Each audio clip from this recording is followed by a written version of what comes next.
Hi, boys and girls. It's Miss Blackwell, and today I'm going to be reading chapter 1 to you.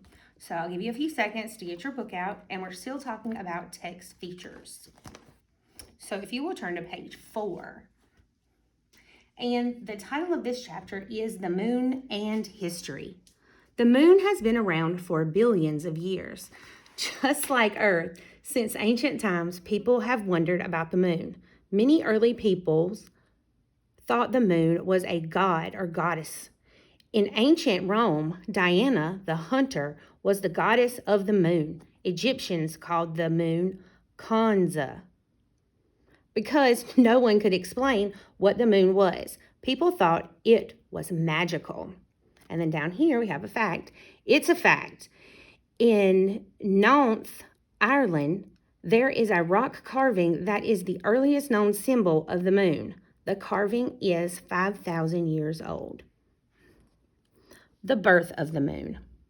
How was the moon made? Most scientists believe the moon was formed when a giant object the size of Mars crashed into Earth. This happened a very long time ago, more than 4 billion years ago. When the crash happened, pieces of Earth were sent flying into space. The pieces came together to form the moon. This theory is called the giant impact theory. And up here is a diagram that shows that. So it says the moon was formed more than 4 billion years ago by something hitting it, and all these particles are what formed the moon. Now, historical perceptive. One of the first people to offer a scientific explanation of the moon was the Greek philosopher Anaxagoras. He believed that the sun and the moon were both giant, round rocks. He thought that the moon reflected the sun's light. Anaxagoras was right in what he believed about the moon, but the sun is made of gases and not rock. It's also a star. What is the moon? The moon is our closest neighbor in space. Even so, it is very far away. The moon is about 238,000 miles. That's 383,024 kilometers away from the Earth. To think of it another way, imagine you could line up 30 Earths in a row. The length of that line would be how far away the moon is from us. The moon is about 1/4 of the size of the Earth. And right here, this is another little diagram. It says to compare the sizes of the Earth and the moon, place a basketball next to a tennis ball, and that'll give you a visual of the different sizes. Math matters. If you drove a car at 70 miles per hour, it would take you 142 days to drive the distance between the moon and the Earth. So that means that if you drove 70 miles an hour, it would take you 5 months to get from the moon to the Earth. The surface of the moon. Like the surface of the Earth, the surface of the moon is varied. The moon has many craters. It has large plains, mountains, and valleys. The tallest mountain on the moon is almost as tall as Mount Everest, Earth's tallest mountain. The Tycho crater on the moon is more than 52 miles wide. Much of the surface of the moon is covered with huge craters. The craters were formed when meteorites from space crashed into the moon. And then here's a little diagram. It says the moon's surface, so it shows you the different, landscapes on the moon. And craters on the moon's surface were created by meteorites. So the meteorite would hit it, and all the other stuff goes out of the hole, and then it becomes a crater. Historical perceptive. At first, scientists thought there was seas on the moon. Now we know there are not. The dark patches we see on the moon's surface are called mira.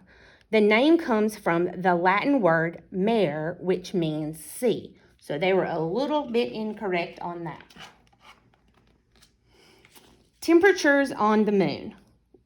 We are surrounded by Earth's atmosphere. The atmosphere acts like a blanket. It keeps Earth warm when the sun is out and protects Earth from getting too cold at night.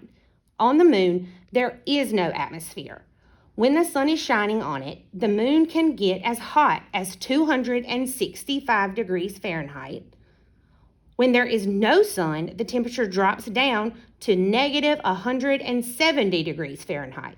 Because there is no atmosphere, there is no air on the moon.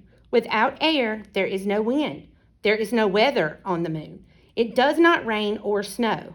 There is no water on the surface of the moon. It says, checkpoint, think about it.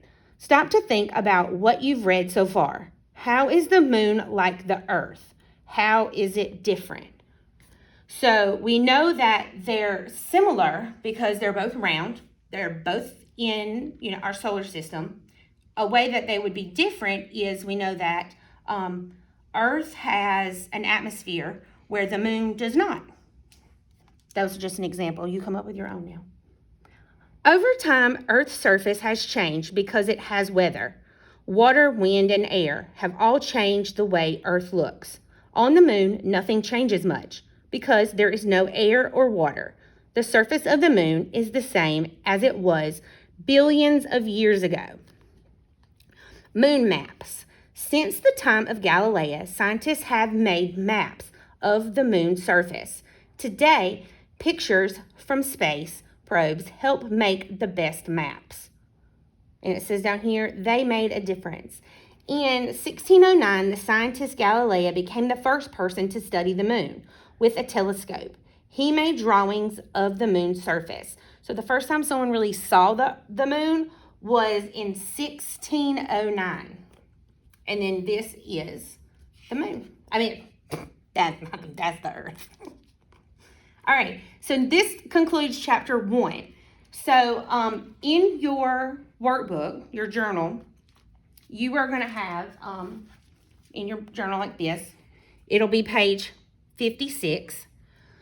So I have it up here. This is kind of an example that I'm going to help you walk through. So it says that it's for, on your page it says it's for fiction, but we're going to change it a little and make it for nonfiction. So in chapter 1, you're going to look through, there are tons of text features in chapter 1. You've got bold print, you've got diagrams, you've got, I can't even think of them. There's so many. You've got labels.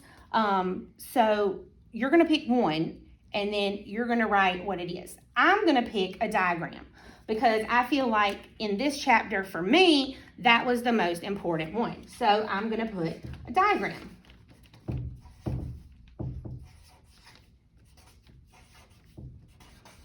Now, my diagram I found the coolest was on page 6. So I'm going to put on page 6.